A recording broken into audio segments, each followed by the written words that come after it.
Oh.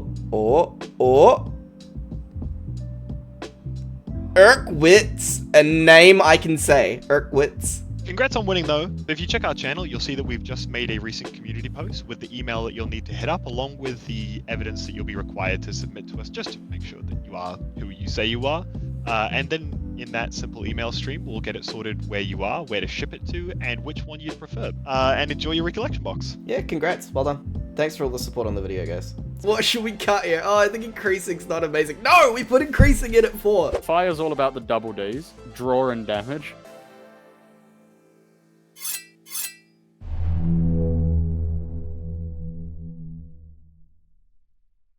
Alright everyone, and we're back and coming at you with episode 6 of Banter Knights. We've got rid of the editor today. We've gotten rid of Richard because he's annoying and he monitors the discussions and he makes them boring. No, he doesn't. I'm kidding. He's great. He just wasn't available. No, today we've got another member of Banter Knights Stew who not many people will know. It is TK. How you going, TK? Not too bad, not too bad. So why don't you tell us a little bit about you and being part of the team? Yeah, sure. So I'm a local as well from the Banter Knight region, and I started playing Grand Archive just as Fractured Crown came out. Yeah, so about a year. Is it a year? Not quite yet. No. Yeah, I think it was like September, October, something like that. Almost a year. Yeah, coming up.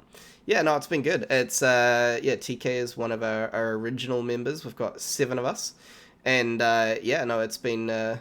It's been fun fact, Banter Knight Stew has more than 2 members. Yeah, it's not just Richard and I. We're just the faces of the channel, apparently, at this point. No, there's been busy schedules. Yeah, exactly. A lot of people don't know is that, well, we do mention it, is that most of our other members are students. There's only a few of us that aren't, so for the most part, it's there are students who end up being more of our competitive players as well. Other than me, I think all of the competitive players that we have are all students. So, it's these guys kind of get hidden, and they're our little sleepers. They go to events and just clean up, or at least we try to. Yeah, if you see randos walking around in Banter Knight shirts, it's probably us. Yeah, it's probably me, Caleb, Jack. yeah. And then you have the real sleeper, Jun. Jun, the ultimate sleeper. The ultimate sleeper. I don't think... Fire Arasana's been popping off at locals, man. You cannot question on Jun. Is he actually he's running a different beast. He's been running Fire Arasana. Oh, that's sick. That's so good. It's fully what I'd expect. Yeah, Thursday night, card merchant Dunedin, he rocks down, gets stomped, but it's fine. It's funny. It's funny, bro. Well, I mean, it's a fire deck, man. I gotta respect it. Yeah, I was gonna say, speaking of fire, bro, you're like the fire maestro in our team. I am a fire enjoyer. Yes, the greedy fire enjoyer who won't summon another spirit. Well, okay. Have you summoned another spirit? I have summoned a wind spirit every now and again. I have been known. I played the combo automatons for a couple of weeks. That was great. I love that. Oh my god, yeah. really? No, I really enjoy the play style of it. It feels like a Gruul deck from Magic. If people were coming from Magic, translating over, that shit is Gruul as hell. Yeah, no, the red-green beatdown. Yeah. No, which is one of my favorite Magic decks. So it's like, I don't mind summoning a green spirit every now and again. Yeah. So that's the one you're talking about. It's like the one that you get the power cells and you second wind. Yeah, power cells, second wind. Yeah, Andronica, favorite card from the new set. Bro, I fucking hate that card. It tilts me so hard. Like, I saw the artwork for Andronica drop, and I was like, oh yeah, I love this card already. And then I saw the effect, and I was like, people are gonna sleep on it, and they did. And then people realized it was nuts. I think it was pretty quick. People kind of turned around and went, oh yeah, no, like distributing 2 counters and then having a 2/2 body with Vigor on the field's pretty fucking good. Yeah, when it first came out, I think I bought 2 off Jake for like $5. Ooh, like right on set release. That's so good. Yeah, I think I only have 2. I think I opened a foil one and sold it for quite a bit early on. Our renowned Banter Knight Squire or Banter Knight Scribe. I can't remember what title he has officially. Jake has been Banner Knighted. Banner Knighted. Yeah. He's a legend. He is a legend. Legend in the Dunedin community. Now, that's honest. Yes. It is one thing that is hard with our team is that, we originated in Dunedin, New Zealand, and then, Richard and I fucked off. And so did Anthony. The three of us all buggered off to different places. I only live in Dunedin half the season. So. Yeah, it's such a mess. We're all over the place. Yeah. No, it was great coming back to my home and going to a 4-player locals at our tiny store and just being like, oh shit, I cannot play Rending Flames here. Yeah, it's just mean, bro. It's just mean. When Rending Flames was an Apex deck. It was so funny. I do thoroughly remember whenever we were playing when you first, it was kind of when you first started. And I remember we used to play locals, and you used to, you were a sleeper. You used to, come in and do really well. I mean, you were kind of quiet. You didn't really talk too much to other people. I could tell you were, a serious player. And then I remember whenever we got matched up, that I would quite often beat you, and you ended up fucking saying, God damn it, every time I think I'm doing well, and I get paired into Josh, and I get humbled. Stop this right player, bro. No, it's fine. So I got revenge on you enough times at this point. Oh yeah, no, you've had enough wins against me. It was kind of like with Jack and Caleb was kind of the same thing because they started around about the same time as you. And yeah, they're just feuding all the time. Yeah. Yeah, well, it used to be at the start it used to end up being it was usually me being at the top, and then I get paired into one of those guys or you, and I'd quite often win, and then it ended up becoming real 50-50 real quick. Yeah. And then I think that's a part of Grand Archive game design as well. It's still in a relatively early stage of life. It's still a little bit simple, so you can catch on real quick. And once you get the flow of it, you can improve at a large rate. Yeah, it's real you can skill lift people real easy. So it makes it really more much more entertaining and actually enjoyable to learn to play better. You learn to play your deck well, and that will push you further than having the most meta deck. I mean, obviously having the most meta deck can be beneficial, but not all of us have Caven's amount of time to learn every deck in the meta. We kind of just shout out to Caven. Shout out to Caven. Shout out to Terry, who was on the podcast last week, who knocked me out of the day 2 for oh, the did event. he? I don't even remember that. Oh my god. Yeah, I had a game against him, and I was winning in for day 2, and he stomped me. So shout out to Terry. All right, man. Maybe I shouldn't have been so nice to him. I completely forgot about that. Oh no, he was a lovely gentleman. Oh yeah, Terry's looking great. forward to our next game. Great. Yeah. Guy. Do you know what's going to be really funny? It's going to happen again when we go to Ascent Oceania. It's going to be me and you are both going to play him in the same day. Oh yeah. No, it was great. Just both of us across the table, chewing gum with our jaws hanging out, just fiending on a game. Yeah, I tell you what, it is one thing that I find really interesting about meeting players from other countries is that I think we definitely have. Well, there's a very different culture to it in New Zealand. I think particularly in Dunedin as well. When we started, we just liked fucking around, really. Everyone was just... Yeah, Dunedin has a good, we have a good community. It's always good. I've never really had a bad experience. I've never had a bad day. It's been good. I mean, obviously there's days where you can get a bit frustrated and, things don't go your way or whatever. And we'll get to that. We'll get to that. Yeah. But at the end of the day, it's we just chilling and having fun and playing some games. And I mean, at the end of the day, there's, we're a bunch of serious players who are actually going to play. We're probably going to play our meta decks and, but while we're doing it, we try and have a bit of fun and enjoy ourselves. And that's kind of the basis of the channel as well, I guess, in a way is... Yeah, we're all serious players, but we also have a podcast where we just chat shit for an hour. Yeah, that's good. Yeah, exactly. No, I think that's a good thing with the game as well. You want to have people who are, willing to just have a bit of fun with it as well. And I think for the most part, the GA community is kind of just like that. In general, I think it's really noticeable in the Kiwis. You were watching all of the Kiwis playing into people in Worlds, and man, people were You know, it was so like everyone who was in a game with a Kiwi was smiling, right? It's just Yeah, New Zealand is a punching up country. Yeah. We punch up in a lot of things. Yeah, exactly. And it was really good. Anyway, competitive Grand Archive TCG. Yes. Yeah, this is the real sweat and the real salt comes out here. Hey, if you want to see sweaty dudes, yeah, Grand Archive tournament. Let's go.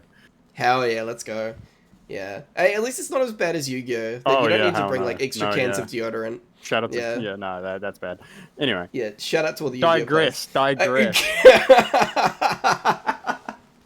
Yeah. I honestly so one thing we want to talk about is I think we could talk a lot about this. The two of us, we're both, I'd consider us both pretty good players. Thank you. But no, you're welcome, man. But one thing we do enjoy is a bit of greed.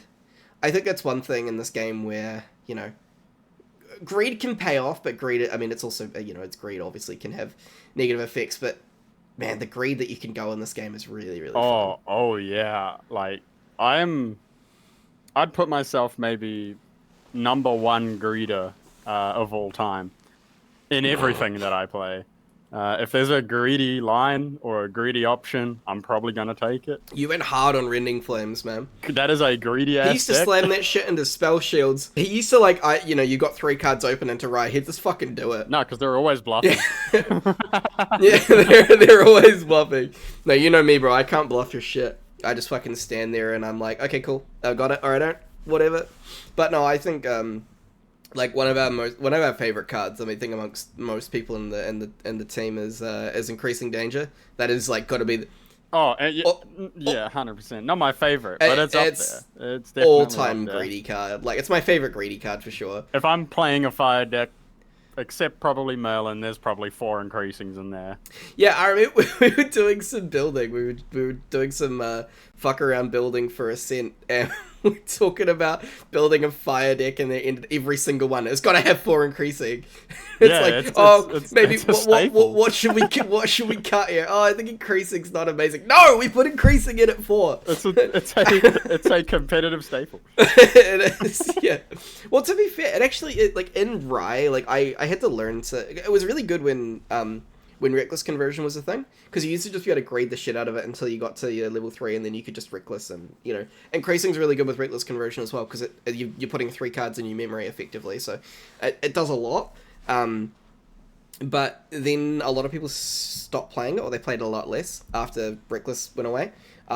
Just because of the risk that is involved in it, and now it's like just come back. And look where it is now. Yeah, it's come back. Always turn back to Increasing Danger. It's so good. Well, you need it because you need to speed, and then there'll be times that you play into people and you've given them 2 Increasing triggers, and they're like, you gave me the win by playing that. I was like, yeah, cool, but I was gonna lose if I didn't do it anyway, so it's kind of a risk I had to take. Oh yeah, no, I am well versed in the turn 1 as many Increasing Dangers as I can. Yeah. I think that's why I liked Erupting so much. Erupting was fun. One of my favorite decks as well. Yeah. I'm known to drop some windfalls in Magic as well. I love giving people cards. You tilted me so much because I remember like back in FTC I refused to play Erupting. I mean, to be fair, I basically refused to play anything that wasn't Rye, but I refused to play Erupting because I hated it. That deck pissed me off so much. And then, in Alchemical Revolution season, I basically played it the whole set. Yeah, okay. So when I take Erupting to a store champs, it's a toxic choice. But when Josh takes it, hey, I got a winner box off of that. I didn't get much else, to be honest. I ended up my store champs last set was Merlin. Yeah, no thanks, Glenn. That was his list. And no, we have an Erupting deck just behind the counter at Card Merchant Dunedin, and if someone wants to learn how to play Grand Archive, we put it into their hands and we say, you're going to learn how to play Grand Archive. Why? Oh my, no way, you do not do that. What has happened since I left Dunedin? We love teaching new players on Erupting, because why? It's good for the soul. It's like natural medicine. You're like, this is what Grand Archive... This is what Grand Archive looks like. as you're playing like 50 draw cards and then banishing your entire deck, and then your opponent has to go. Yeah, when your opponent Spell is Shield. like, you're teaching a new player, and we've got some of the starter decks, and then we've got this erupting deck, and it's good for them not to focus on what their opponent's doing, and instead just learn how to play That is their true. own cards, Yeah. find their lines. Yeah. Some people may find it a controversial choice, but I think erupting, top tier starter deck right there. That's news to me. And it is cheap as chips. It is pretty cheap. Yeah, that is a good point. It is pretty cheap to build, which is actually that's a good point. Especially if you're a new player coming in with a bare 60 and you're not too worried about matchups, sideboards, stuff like that. You bring your erupting, you load it up with cheap uncommons, and you're pretty much good. Yeah, no, for sure. I think it's definitely one of the decks though that like this one of the other topics we're going to talk about is Salt. Like I think it's like one of those decks when you play into it, it's just like it's the Salt Fest, because there's nothing worse than getting erupting. Like yeah, you know what? I'll tell the story of Storchab's Christchurch when we get to the Salt section, and well, let's do it. Let's do it. Go on. Go on. No, you want to go straight into fuck Salt? It. Let's do it. Okay. Sure. Number one topic today: Salt in Grand Archive. What is Salt in Grand Archive, Josh? What do you think Salt is? Salt is being miserable because your opponent high rolled. Yeah, no, to be honest, that's pretty much it, yeah. Josh and I, we're salty. I'd venture to say that we're pretty salty. I mean, let's clarify here. We're salty in a way that we ham it up because it's funny. We're not actually salty. Like if any of the locals remember the nullifying lantern rants of God. old school TK, that was some... Honestly, we could have recorded that and made it into a series on the channel, because that was pure comedy. It was hilarious. Just imagine funny. Yeah. TK almost standing on top of a table like a preacher, yelling about nullifying lantern and how it's the worst curse that the game has ever seen. Because Dusklight Communion didn't exist, and someone fracked a lantern against me, and you could 3 games in a row. That's when you start playing Fire Xander and just go, you know what? I don't want to deal with that anymore. We're just gonna... I don't care. Yeah, you stop my rending flames. I'm just gonna like blazing throw. Blazing throw you 3 times. GG. Yeah, GG, bro. Go next. So go on then. The Christchurch story. I don't even. To be honest, I don't even remember this. This was ALC season store championships. No, it was regionals. It was the first regionals that we had. I think that was still FTC, right? It might have been FTC. One of those options. Anyway. Was that the one when you guys came up and I met you there? Or was I still...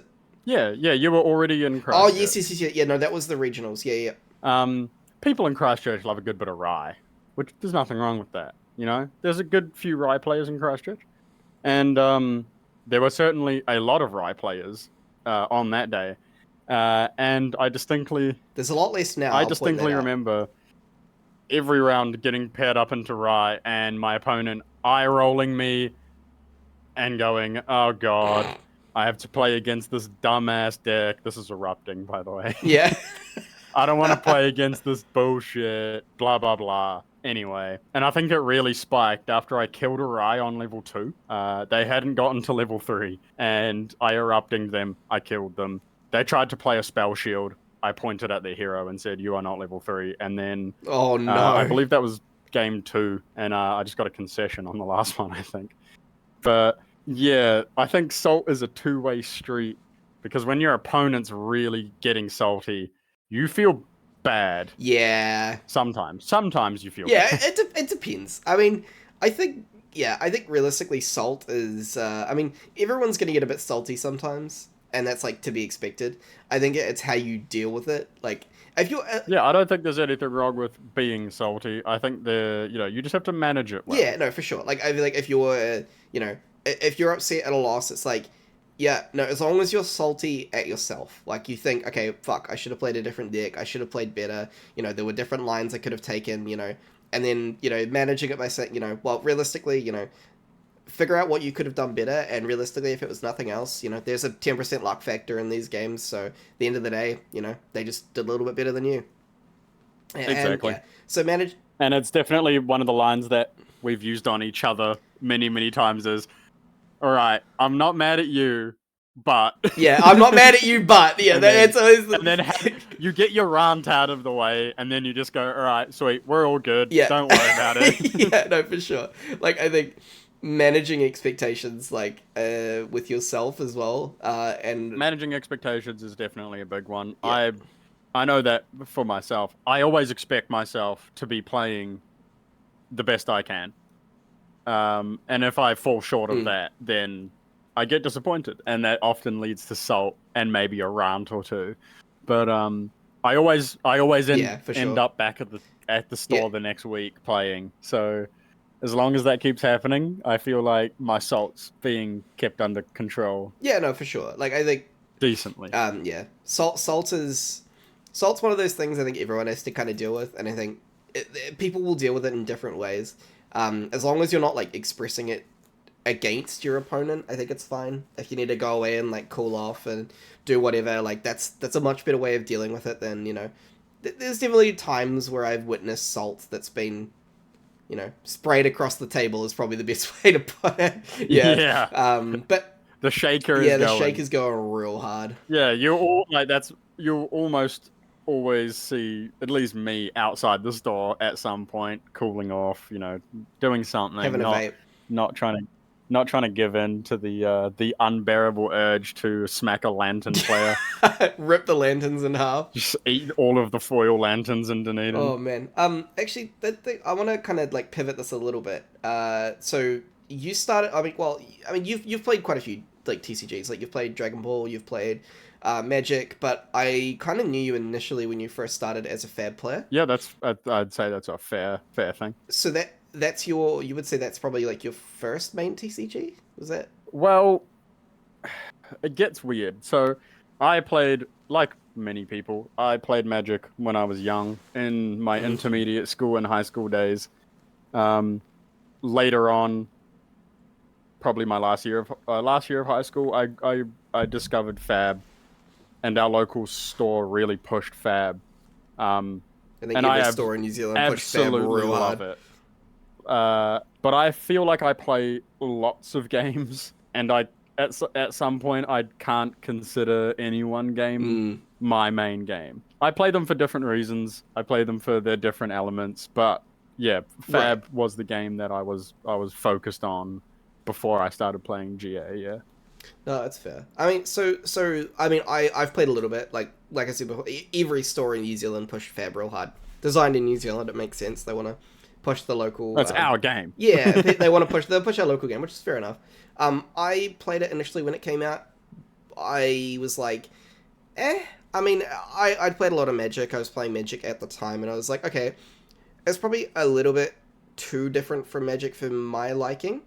Not that I like specifically wanted something to be exactly like Magic, but just in terms of the gameplay, it was way different, and I'm like, yeah, no, not my sort of thing. Fab is a very unique game. I don't think any other TCG really does it as good as Fab does in terms of the hero-based archetype. You get it from like universes, but I'm a hater of that game, so I don't support that. I'm not a big fan of Universes gameplay. I would rather play Fab than play Universes, and I'm saying that as a massive My Hero fan. Yeah, exactly. And as a massive JoJo's fan and Critical Role fan, seeing them in Universes, it sometimes tempts me, but I know that I don't like the game. So. Yeah, exactly. But I think Flesh and Blood, it's a TCG that's based off a fighting game, which is a lot different to other TCGs. Do you think that could you see because the way that I look at it, when I was first looking into Grand Archive and I was looking at the gameplay and the style and all of that, I was initially had a little bit of an ick because I was looking at the champions thing, and I remember not liking the champion system just because it was a bit different for me in Flesh and Blood. Do you think that, I mean, the way that I look at it is it's kind of like the gameplay of Magic, but kind of like a little bit of Flesh and Blood kind of pulled in there with the champions? Yeah, I think maybe that's why I enjoy enjoy, or maybe that's what drew me to the game. And I had a very active fan of the game who was a Fab player yapping in my ear all the time about it. So that helped a lot. But yeah, it kind of takes a bit of the Fab deck building in terms of you're taking warrior cards and warrior generally, you're taking mage cards and mage, get those class bonuses, whatever. And then gameplay-wise, it lends from Magic a lot heavier than Flesh and Blood. Flesh and Blood, if anyone's played it, it's Tekken, it's Street Fighter, it's Guilty Gear. It is a straight-up one-on-one. You're slinging attacks, you're blocking attacks. Whereas Grand Archive, a lot more board-based Magic. Yeah, I think when I played it, it was just it felt a little less intuitive. If you're moving from Magic to it, but I think moving from Magic to Grand Archive is that's peak. Yeah, you can do a lot. Oh yeah, I think that's a very easy transition. It does trip people up because the deck building experience in Magic, especially in the non-rotating formats in Modern, it is you can do anything you want. You can build anything. It's feel free to brew whatever you want. Flesh and Blood is on the opposite end of the spectrum. It's super restrictive in its deck building, going as far as they've kind of introduced them in Grand Archive now, but the specialization cards where if you're not playing that hero, you cannot have that card in your deck at all. I mean, I'm not personally a big fan of that unless I don't mind it as long as it leans into that style. What I mean is, for example, the Nico cards, right? And the Nico bonus, and all they do is they mill cards. That's what Nico wants to do. I'm like, yeah, exactly. that's the Nico game. If they start locking cards that have good generic effects behind it, I'll feel a little bit more upset about that. I don't think they'll do it, but I definitely think that's a game design aspect that they probably shouldn't delve too heavily into. For these champions that don't have access to the advanced elements and are relying on a level 2, I don't want to call it gimmick, but the level 2 effect of, now I'm level 2, I'm a mill deck, or Vanitas in some regards. As soon as you're level 2, you're a, never mind. Bro, he's a punch-up character. He is the strict... He's a punch-up. He likes going out. He's gonna cast spells and hit you. Yeah, he's gonna hit you. And do annoying wind shenanigans. Yeah, exactly. Okay, I mean, so what would you say if there's people, Fab players, listening, what would you say, because I can't really speak to Fab players about, what would you say to Grand Archive? What would you say to them about Grand Archive, I should say? Well, me personally, I love the game, obviously. I enjoy it a lot. I'd say that it's different, especially if you've only played Fab. Going to any board-based game or more board-based game is going to be different. There are some aspects of Flesh and Blood where the board becomes important if you're talking about illusionists or any aura-based classes, but they are generally locked into one class. So if you can kind of come at it from the perspective that suddenly you're playing Flesh and Blood, but everyone's an illusionist, you kind of get the same feel. Right. But yeah, they're very different games. I enjoy both of them for their own reasons. I feel like most people could as well. Yeah, I mean, you mentioned before about the deck building as well. I think deck building in any game is really hard. I hate deck building. Yeah, no, we've I just don't do it. Talk about it. Yeah, no. Well, I mean, we had some. I remember distinctly back when I was in Dunedin, we were talking about deck lists. You quite often like brewing decks together. And there was one deck you sent me, and it was one that you actually did really well with. And it was the first, and I remember you commented on this. It was the first one you sent me. I can't even remember what it was. I think it's the first one that got the Josh approval. Yeah, without any instant changes. There wasn't something I looked at it and because people, and I mean anyone in the team can attest to this. We have a channel where we post deck lists. I am. The moment I see something I don't like, I will call you out for it, even if it's Retold Fortunes. Yeah, Get that out of there. No, I didn't say it's a bad card. I just didn't think it worked. All right, that's a tangent, but I agreed with your summary of that. Yeah, no, anyone listening is gonna have no clue what they're going on because they Yeah. don't know the deck list we're talking about. But just trust us, you should not have retold fortune in it. No, exactly. Like, I'm probably the most brutal when it comes to looking at lists and being critical of them, because I think that And that's what I enjoy. I need someone to do that Yeah. because I cannot build decks. I to be honest, I don't think I'm the best deck builder either. I'm good at modifying decks that exist. Like, if there's a deck that I have and I think it needs to change for this meta, this needs to change for, New Zealand versus what it would be in, America, whatever, those sorts of things I think I'm a lot better at. But if it comes to building a deck from scratch, oh man, I go down some fucking rabbit holes, and I think we're both the same with that. Oh yeah. Like, there is some... What if I played Excalibur? Bro. There are so many, like, really, really cool, like, things that you could do in this game. And there's a lot of really cool lines, and you think of this. There's 3 base elements, and then and technically you've got Norm as well. You could run with the Lost Spirit, but then you've also got and Slime. Yeah, Slime is. Well, is I mean that's kind of shoehorned down one champion, but anyway. Yeah. But I mean, Spirit of Slime Lorraine. bro, watch it's coming up. Watch this space. Watch this space. It's coming up. But like, you think about how many elements there are, how many champions there are, like. There can be so many different decks now, and the more champions they introduce, that's, every single time they introduce a new champion, that's 3 more goes at it, right?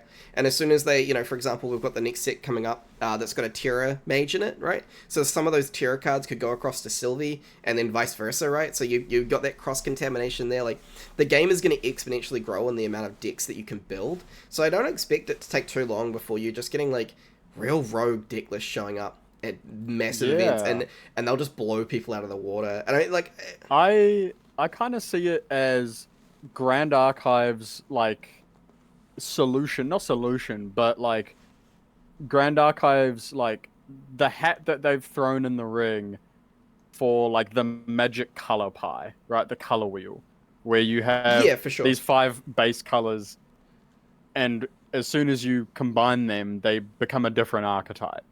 Yes. And that's what the advanced elements do. Like, a Wind Crux is going to play a lot differently to a Fire Crux. It's going to play, Wind Rye is pretty similar in terms of the deck building to Fire Rye, but your wind conditions are different.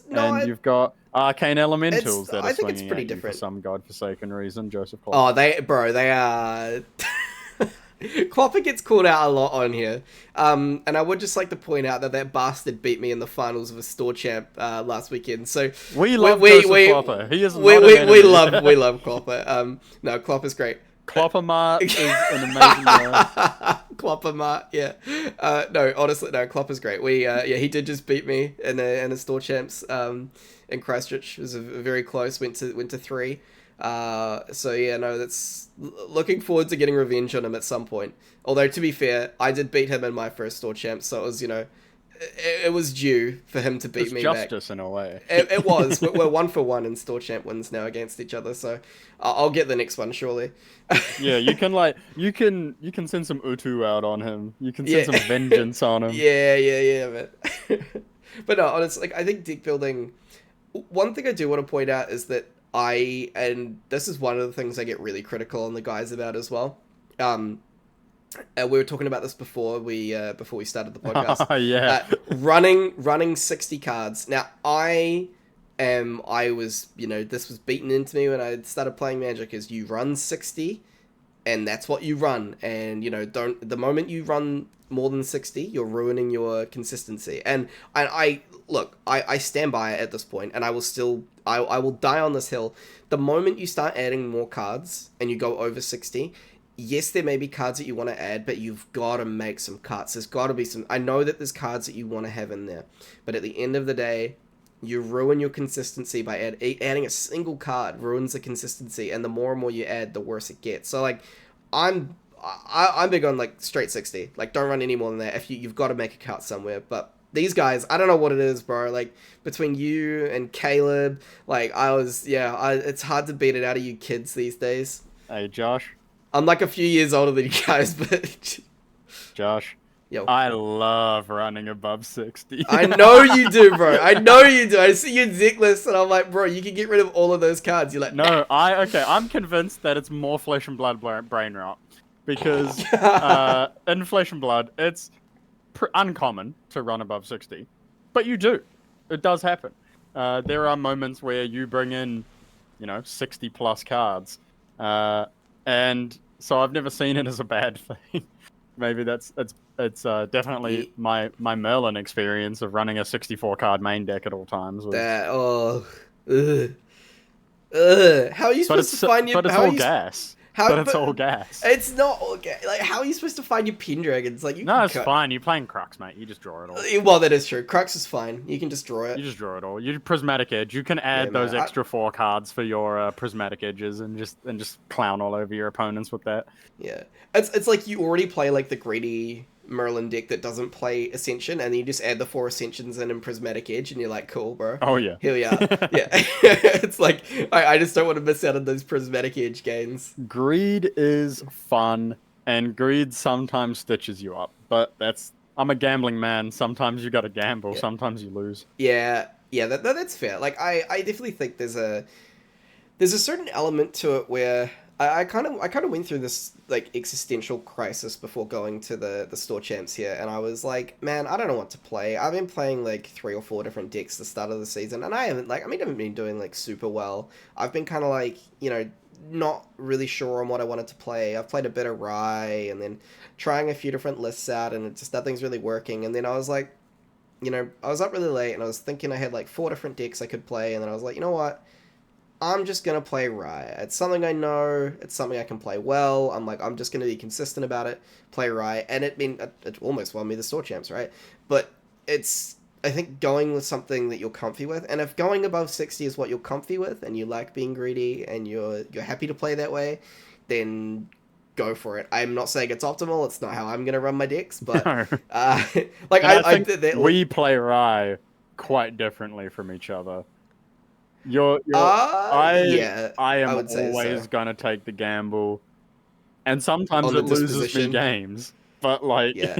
that's how it goes. Mate, when you play the disposition as a greed to like, oh, I could find more cards, or probably the greediest thing you can do in Rye, honestly, is when you have 4 cards in your hand and one of them's a disposition, you put 3 down and you play the disposition, and you've only got 3 cards in your hand, and the amount of cards in Rye that cost at least 3, and now you've only got 3 cards in your hand, so you can't play it and then pay for it. Oh yeah, That's like, and then you have to pitch all 3 of them. That's the worst feeling ever. I'm a big fan, like, because I've a lot of times taken the disposition, lost the gamble, and then completely ruined myself.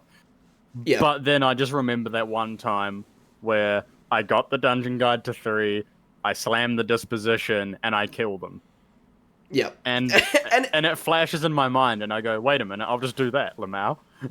Yeah. It's just, yeah. No, like, if that's how you, like, that's the thing. If you find it fun to do that, then it's like, yeah. I mean, there's always an element of gambling, right? I mean, that's what I always find when you see people playing into Rye.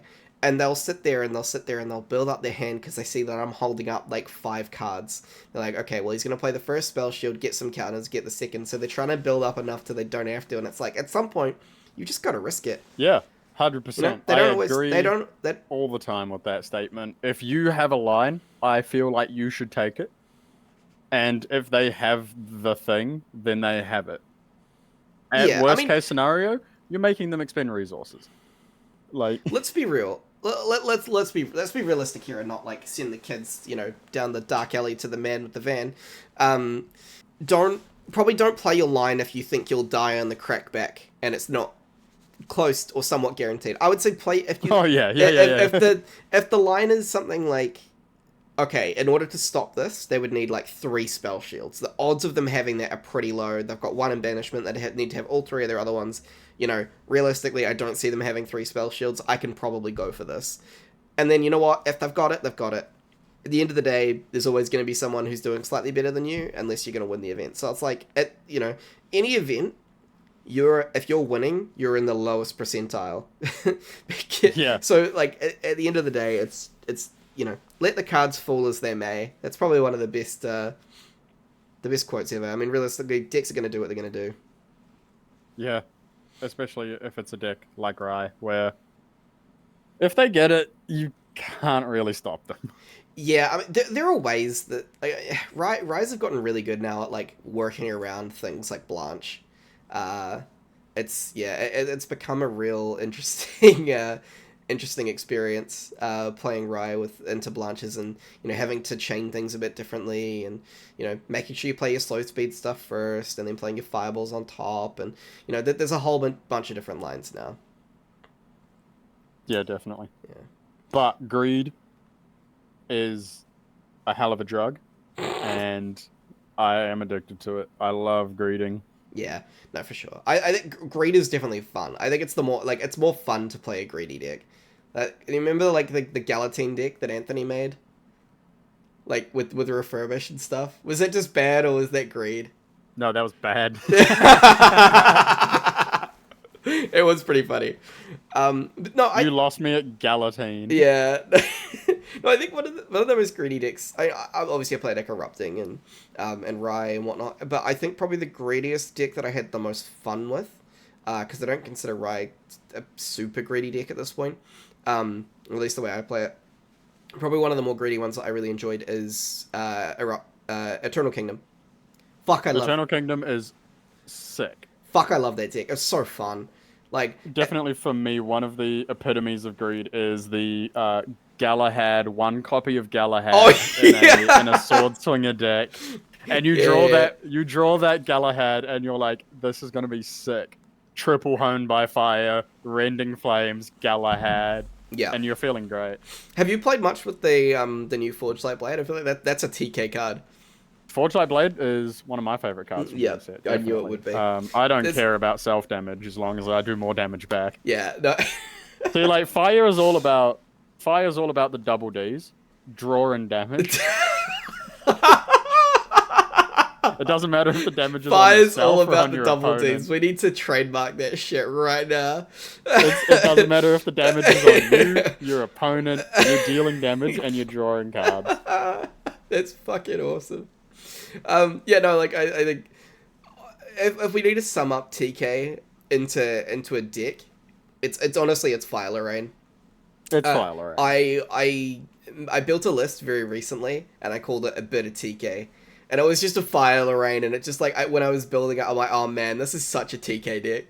Yeah, and then I got on that chat, and I was like, yeah, I love this deck. Yeah, I knew there was nothing you were ever gonna hate about it. It was just everything was just a TK card.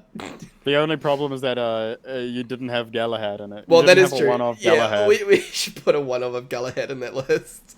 Hey, I mean, I've got a stolen copy of Foil Galahad in my binder. Actually, you know what? We should talk about things you've stolen. My I've armament got a smoke Foil bombs. Galahad, Quicksilver Foil smoke Yeah, bomb. you've had that shit since Ascent Auckland. He's like, I don't have a smoke bombs. The only one that I had on me was my. I'll my give you my Quicksilver. non-foil. No, bro, I want my fucking Quicksilver. God damn it. Look at this. I'm a fucking. I do love my my Quicksilver Foil warrior armaments. I have my Quicksilver Drawn Blade. It's one of my prized possessions. Damn, bro. Fucking hell. Oh yeah, I also stole like 3 Pendragons for like months. Oh yeah, I always forgot how much shit that I lent you. Well, I think I gave like some of them were Anthony's. I don't know, bro. Like we're just charity cases to you. It's borrowing between the team. Yeah, no, that is fair. We do a bit of borrowing between the team. Absolutely, borrowing it. Except in the TK case is like, can I borrow this whole deck tomorrow permanently? Oh my god. Hey! I don't have anyone else's deck on me at the moment. Not yet. No. Not yet.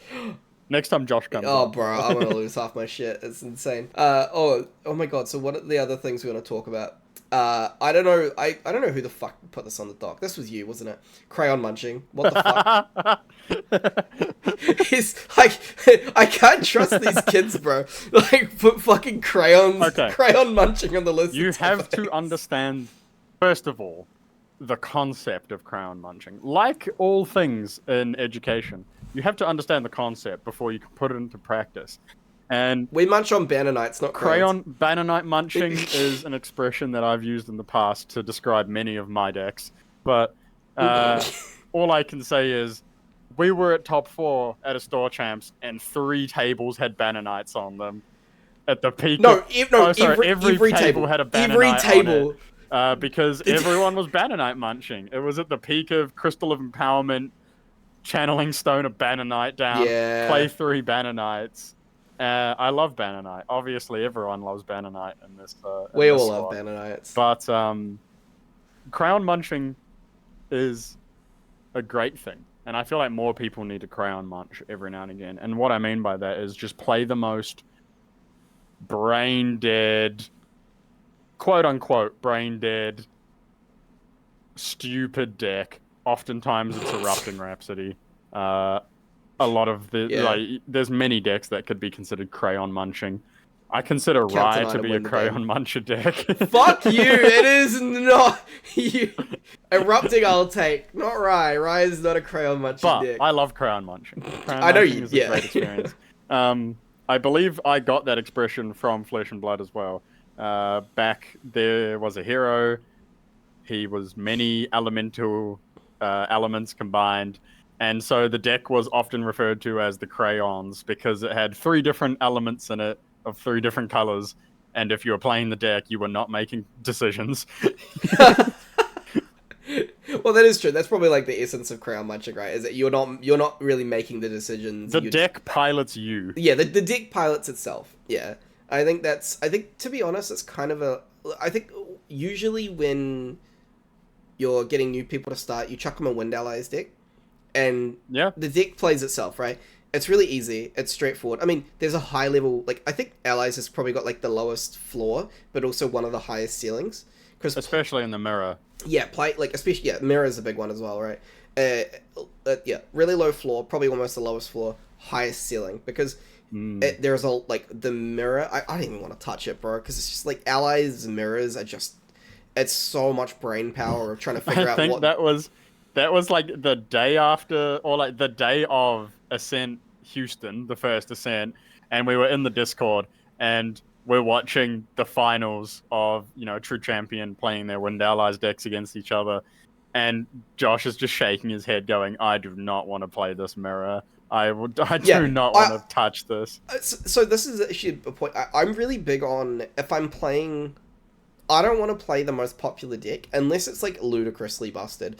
Only because mirror matches to me are just the most abysmal shit. I hate playing mirror matches. It feels really bad to play mirrors. So, because it's one of those things that Merlin mirror. Merlin mirror is pretty ends up being pretty common. I remember playing a few of them, but they end up feeling like, I don't know. It's just not normally a thing that people. It kind of skips past your mind a little bit when you're deck building. Or when you're doing a lot of practice, you kind of practice into other things because you think, I'm going to play this deck to stop XYZ. And then it's always, what happens when I get to the mirror match? What do I do in the mirror match? And, I mean, obviously I still, you spec for it, but it's not something I want to run into. I hope that, I don't think anyone enjoys mirrors. Unless it's a really fun mirror. Yeah. There are definitely, maybe not in Grand Archive at the moment, but there are some mirrors in games where it's like the mirror match is great. Yeah. I think the problem with Allies, right, is that, the game, when Allies play anything other than Allies, if Allies isn't playing Allies, it's just they build up board, they put a few things on board, they buff them up, they just keep hitting you in the face, right?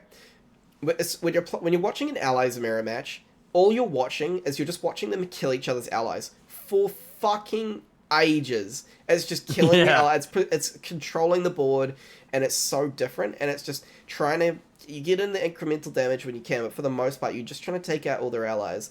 And then eventually, there's a turn where they just win in one go with just all their allies. They've got the board and they just do it. Yeah, exactly. It's very similar to there's a long-standing concept. There's many concepts, but a long-standing concept in Magic of mono red decks, red deck wins. They're Crayon muncher decks. But the mirrors are especially goblins. Goblins is an aggro archetype. It's going to burst you down. But once you're in the mirror, it becomes the most strategic battlefield of all time. Yeah. Absolutely, and it's definitely it's a different mindset that you've got to switch into. And you know, personally, like this season, man, the amount of allies decks that there are, fuck that. I'm not playing allies this set.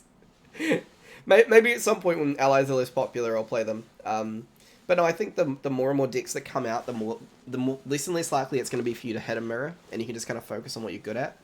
Yeah, exactly. But yeah, no, my advice to the general public: pack flame sweep. If you're in a fire deck, pack flame sweep. Yeah, no, that's good this set. I think pack flame sweep, like purge, whatever you can. Like we kind of already saw that. Like you look at like some of the more recent regionals that have come out, and there've just been a lot of them have been, you know, Merlins that have been topping because they go in hybrid and they flame sweep and they take out all the allies, and it's pretty good. Yeah, I mean obviously flame sweep, one of my top time favorite cards, just for the pure. It's the only 2 damage basic sweep that exists, and you get a lot of upside for running it. And it's the cheapest one. I mean, technically there's efficiency on the Hurricane sweep, but realistically, I mean, Hurricane sweep's kind of a Hail Mary at this point. Like, but flame sweep is just the best one. Like by a fucking long shot. Hurricane sweep, I like it. Definitely enjoy Hurricane sweep, but flame sweep scratches an itch deep in my brain of seeing 5 allies getting taken off the board and then drawing 5 cards off my level 2 Lorraine. Yeah, no, absolutely. It's just like there's nothing better than getting a flame sweep off and getting like, I mean, obviously getting 1 card's like, you know, whatever, you don't even flame sweep at that point. Getting 2 is kind of like, okay, that's fine. As soon as you get 3+, it's like, this is fucking great. Yeah, we popped off here, boys. Yeah, I feel like you're clear to sweep on 2. But if you can get more, then it's definitely a lovely experience, especially if you're like me and you're packing Varuk at all times because you're salty. Oh, bro, Varuk! I remember when you first played that into me when you're playing your Wind Lorraine, and you were so excited because there was nothing I could do about it. Varuk, it was Fire Lorraine first of all because you can't run Varuk and Wind Lorraine. Well, yeah, no, but Varuk. There's nothing more saticifying than seeing a Rai go to level 3 with 3 cards in hand, slamming a Varuk, and then throwing a Ring in Flames out. No, I remember the first time you did that, and you just had the biggest shit-eating grin on your face. Yeah. Hey, I've got about 12 copies of it, because it's the only fucking SR I can pull. So. Yeah, bro. Talk about pumping, eh? Trisket and Varuk. Insane. Yeah, no, it's definitely one of those cards that kind of like it's probably the. If anyone wants Triskets, hit me up. It's probably the only defensive card you play. Let's be real. It's not even defensive. Well, I mean, it's like a good defense is offense, right? It's an answer. It's an answer. It's an answer to shit that's gonna stop you from doing it. Fuck it. It's not defensive. We don't play defensive cards, do we, TK? No, I don't know. We never play defensive cards. There's some pussy cards. Yes, I don't know if you guys have talked about pussy cards on the podcast yet, Fuck no, but there's a big list of them, and I will rattle them all off given the opportunity. But if you're listening out here and you play cards? Peaceful Reunion, Idle Thoughts, Idle Thoughts, top tier pussy card right there. Bro, that's the Giga Brain card right there. The Idle Thoughts. Idle Thoughts is the OG pussy card. What about Serene Spirits, bro? Nah, they're real. They're real? I thought you'd be pussycatting them. No, I actually don't mind Serene Spirit because it does you do have to start with less cards, so I don't mind. But Idle Thoughts, like Vanish? I have a big problem with Idle Thoughts because it does nothing. Gives you floating, bro, and you can rearrange your cards. You don't need floating, mate. Hard level. You don't need floating if you're playing a TK deck. You've got 15 influence. Yeah, exactly. that is very true. Oh man, I'm just waiting for them to like print a Grand Archive equivalent of like Hasharet from Magic, where you can't attack if you don't have if you have cards in hand, and then it's like, oh, beautiful, hard level to whatever you want. Do you think you might what do you think of the new I don't know if you saw much of like the new champions, the Wind Warrior. No, not yet. New advanced element coming out. I saw that there was a new warrior, so I'm excited for that. Yeah. I saw that there was a new advanced element, which I probably won't touch because, as Josh knows, I am an advanced element hater. We didn't even talk about that. Yeah, this guy has a fucking disdain for level 3. Nah, level 3 is too slow. Level 3 is pussy cards. Every single advanced element is a pussy card. If I could remove advanced elements, I would not, because it is a great part of Grand Archive. But me personally, I'll just kill you 3 turns earlier.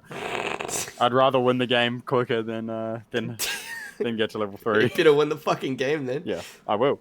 Have you heard of Blazing Throw? Bro, like honestly, that like the aggro Xander list, they were like they were TK lists. Like, I think I was the first person in Dunedin to play a fire aggro deck, and I touted it as a very bad deck at the time because it was DOA and it wasn't great. But I did have one game where I was playing against a local on Luxem Xander. They got to level 3 and they were like, okay, I'm probably just going to recover all the damage you do, so, you know, you can concede if you want. And I went, nah, I think I'm good. And then in my pre-recollection phase, I dealt 25 damage to them. Jesus Christ. Yeah, no, that style, yeah, I think that sums you up pretty well. Got a filthy riot player and then a greedy aggro fire player. Oh, definitely. I say this in like almost every time. I just say I'll wait till the best fire aggro deck comes out, and then that's what I'll be on for the season. Makes you very predictable, but also pretty terrifying. But then every now and again, I'll just pull out some random bullshit, and then people will be stunned. I actually had a great moment where I've been playing Rye for the past few weeks leading up to Good on you. Our Sparklight celebrational event that's happening here in New Zealand. And then on the day of the celebrational, I had fully built a Wind Automaton combos list, and so I just switched to that on the day. And I was playing against Jack, and he sees me put down a Wind Spirit, and he goes, "Oh shit, I teched for Rye." Who got it in the end? Me. You got it? Oh, nice. Yeah. Fucking hell, bro. I love my shiny little foil Sparklight. Man. I'm a little gremlin. I think I got... Right next to my 4 foil Honed by Fires. Bro. Oh, man. Well, I tell you what. Hey, they're not the most expensive foils, but they are. And they have Arthur on the front. They are beautiful. Yeah. Hone's great. Fucking love Hone. Top 5 favorite cards in Grand Archive. All right. Every card that has Arthur on it. Andronica. Yeah, and Andronica. And Andronica. Okay, yeah. All right, well, I'll tell you what. Let's wrap things up here for today. But I'm really hoping that people are going to see us at Ascent Oceania. Because I definitely basically told all of the guys that we're all going to be there, and I will make that happen. Unless, you know, even if you got study and stuff, I don't fucking care. You're showing up. Oh, neither do I, mate. I'll be there. Yeah, no, I know you will. It's some of the others I might need to drag down. Oh. Yeah, I'm a fan. Yeah, but no, that's all good. So yeah, if people are coming along to Ascent Oceania, you'll be able to meet TK and the infamous Richard, who never shows his face, will also be there. I'll make sure of that. Yeah, you can look for the tall Māori guy with the excessive amount of silver jewelry on and a Banner Knight shirt. Yeah, You and Richard are tall boys. They're the ones you make us stick out in a crowd because the rest of us aren't that tall. Yeah. Well, Anthony's pretty tall. Anthony's pretty tall. Yeah, it's pretty easy to find Anthony though. You just got to look at the bottom tables. That's so I love good. you, Ad. I love you. I want to go tell them about that after this. This is so funny. Get shit on, Ant. Anyway, we'll wrap things up. See you later, TK. It's been awesome chatting with you. See you later.